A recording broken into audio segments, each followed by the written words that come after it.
Hello mga minahal kong kaibigan followers, good evening. Sana nasa magandang kalagayan kayo. Nandito naman ako mangungulit sa inyo. Magdasal tayo ha. Maraming salamat. Sa ngalan sa Ama at sa Anak at sa Espiritu Santo. Amin.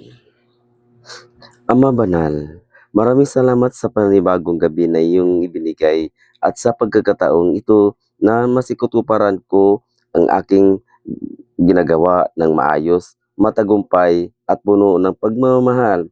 Layunin ko po na tupdin ang inyong mga kautusan at gawing inspirasyon na ang inyong kadakilaan at ang kaluwalhatian sa gabi na ito.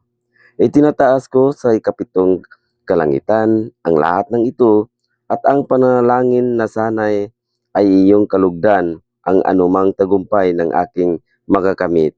Maraming salamat sa iyong kabutihan at sa iyong kaawaan sa akin at sa aking pamilya ngayon at magpakailanman. Amen. Sa ngalan sa Ama at sa Anak at sa Espiritu Santo. Amen. Bye-bye mga minahal kong kaibigan followers. Good night. Salamat.